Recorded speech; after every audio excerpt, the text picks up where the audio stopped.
All right, guys. So this is Sugar Me Saturday, and oh God, okay, I'm still getting adjusted to wearing wigs again. I apologize, but this week's episode is about what the process of being diagnosed was like, and if there were any complications experienced after the diagnosis. So the first part, being diagnosed. Yeah, I to this day I still remember it like it happened yesterday, and it was just over 20 years ago for me. So, I was a very active child, like I said. I was, man, well, child, teenager, whatever, same thing. I was very active, did so many sports, tennis, swimming, badminton. I was always involved in some type of dance. So that summer, the summer before my senior year of high school, I was super active. So when I went away for a week, and I think I lost like 10 pounds or more in that week, my mom just said, well, she was super active. When school starts, it'll go back to normal. We won't have, she'll pick up that weight because she won't be as active anymore. And I think school started, I guess, September or something like that for us.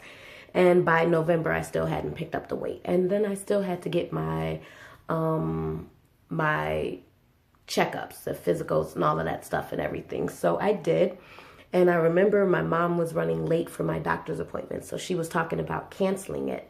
And I was just tired. I didn't want to have to reschedule the appointment or anything. So I just told my mom, Mommy, they're going to stay open a little bit later. Can you just get here as soon as possible? Blah, blah, blah, and all of that.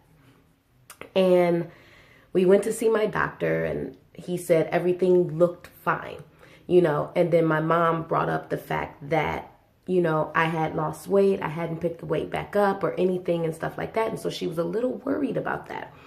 And that was when the doctor started asking questions. He started asking random questions at first. And then the questions started getting a little bit more specific. Like, he was like, well, is she sleeping straight throughout the night, or is she always getting up and going to the bathroom and things like that? He was like, is she always thirsty? Is she always tired? Is she, he was asking very specific questions. And like, me and my mom looked at each other. My mom was like, okay, what's going on? What does she have?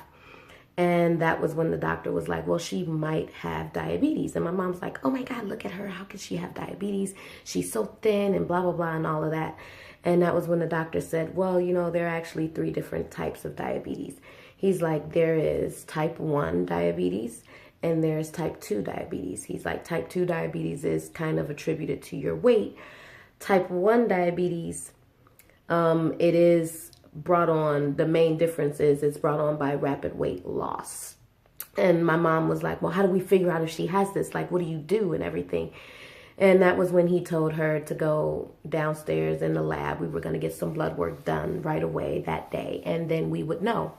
So we went and got the blood work done, got home. Literally, the doctor's office wasn't even like a 30-minute bus ride from our house. So we stopped, picked me up something to eat because I was always hungry. And then as soon as we got in, not even 20 minutes after we got in the door, they had the results. And they called my mom and they said, bring her to the emergency room. Your daughter has type 1 diabetes. And I remember my mom bringing me into the emergency room, and I'm sitting up here. I'm feeling fine. Like, I didn't understand what was going on. I was 17 at the time. So I was like, why am I going to the emergency room? I feel fine, Mommy. There's nothing wrong with me. Why are you bringing me here and everything? And like in the cab ride to the emergency room, my mom told me I had type 1 diabetes. And I knew nothing about it. Like, all I knew was what was on TV, and TV was primarily talking about type 2 diabetes. So I didn't know what type 1 was. And like, I'm being rushed to the emergency room, so I'm thinking I'm dying or whatever. Like, I didn't know. And I was in the emergency room. They were trying to bring my glucose levels down. In a previous episode of T1D Lifestyles, when I was diagnosed, my glucose levels were well over 1,000 when I got diagnosed. And my A1Cs were 28. So they were not taking any chances with me. So that's what I went through with diagnosing, the diagnosis process. The complications came shortly after, and I'm still dealing with complications even to this day. But I would say the quickest diagnosis was the nerve damage in my legs and feet. Not being able to walk, use my legs and feet properly, and things like that came quite quickly after being diagnosed with type 1 diabetes.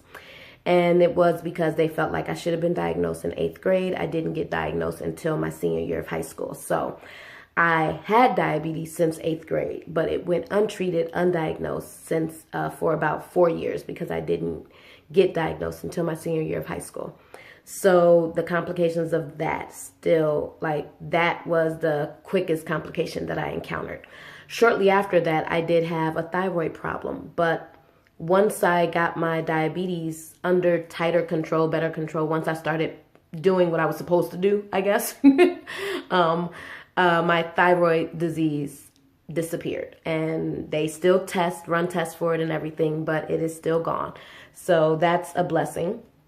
I guess now you guys know I have the freaking frozen shoulder BS.